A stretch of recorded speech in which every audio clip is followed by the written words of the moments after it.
Ako po si Liza, 26 na taong gulang, lumaki sa Bulacan.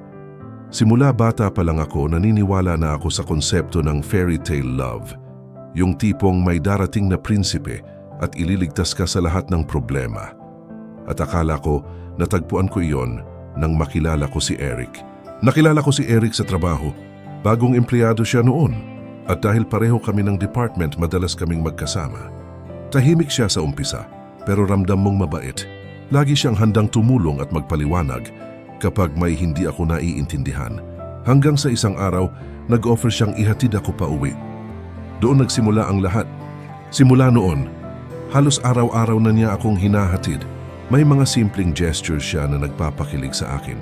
Katulad ng pagbili ng paborito kong kape, pag-text para lang kamustahin kung kumain na ba ako, at ang pagbibigay ng mga simpleng regalo na hindi ko hinihingi.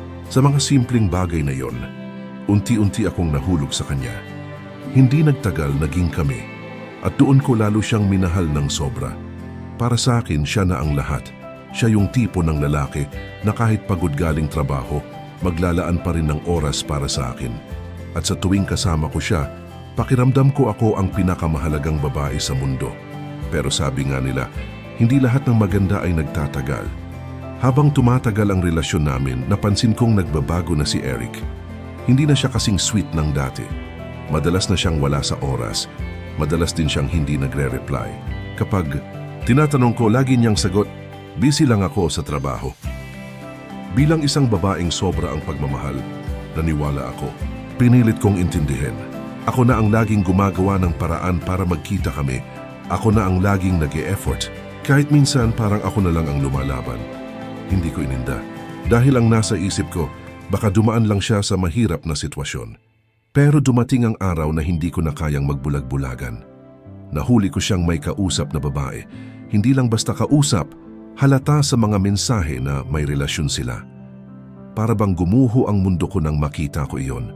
Lahat ng tiwala, lahat ng pagmamahal na ibinigay ko, bigla na lang naglaho. Hinarap ko siya at syempre, itinanggi niya sa simula. Pero nang ilabas ko ang ebidensya, wala na siyang nagawa. Ang sakit na para akong binagsakan ng langit at lupa. Hindi ko alam kung saan ako kukuha ng lakas. Lumipas ang mga araw, halos hindi ako makabangon. Nawala ang gana ko sa lahat. Umiyak ako gabi-gabi. Tinatanong ang sarili kung ano ang pagkukulang ko. Hanggang sa dumating ang isang kaibigan kong matagal nang nagmamasid. Sabi niya sa akin, Liza, sobra kang nagmahal kaya nakalimutan mong mahalin ang sarili mo. Doon ako natauhan. Oo nga naman. Sa sobrang pagmamahal ko kay Eric, nakalimutan ko kung sino ako. Ako yung laging nagbibigay, pero wala nang natira para sa sarili ko. Unti-unti kong tinanggap na hindi lahat ng minamahal natin ay para sa atin. At hindi lahat ng relasyon, kahit gaano pa natin kamahal, ay dapat ipilit. Kaya nagsimula akong bumangon. Inilaan ko ang oras ko sa pamilya, sa mga kaibigan, at higit sa lahat sa sarili ko. Nag-aral ako ulit ng bagong skills, nag-travel, at unti-unti kong binuo ang nawasak kong puso. At doon ko naramdaman ang tunay na halaga ng self-love. Ngayon masasabi kong mas matatag na ako. Mas maingat na sa mga taong papasukin sa buhay ko. At natutunan ko na hindi pala masama ang mahalin muna ang sarili bago ang iba. Dahil kapag buo ka na bilang tao, saka ka lang makakapagbigay ng tunay at tamang pagmamahal. Mga kaibigan, ang kwento ni Liza ay paalala sa atin na ang pag-ibig hindi lang dapat puro puso. Dapat ito ay may kasamang respeto, tiwala at katapatan.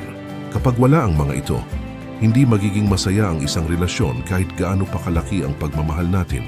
Tandaan natin, hindi kasalanan ang magmahal ng sobra. Pero mali kung hahayaan mong mawala ang sarili mo sa proseso. Kaya mga kapuso, bago natin ibigay ang lahat sa isang tao, siguraduhin muna nating kaya rin nating mahalin at pahalagahan ang ating sarili. Dahil sa huli, ang taong tunay na para sa atin ay hinding-hindi ipagpapalit ang ating pagmamahal sa kahit sino paman. Kung kayo po ay may kwento ring gustong ibahagi, i-comment nyo lang sa ibaba at baka sa susunod na episode, ang kwento ninyo na ang akin pong babasahin at ibabahagi sa ating mga kapuso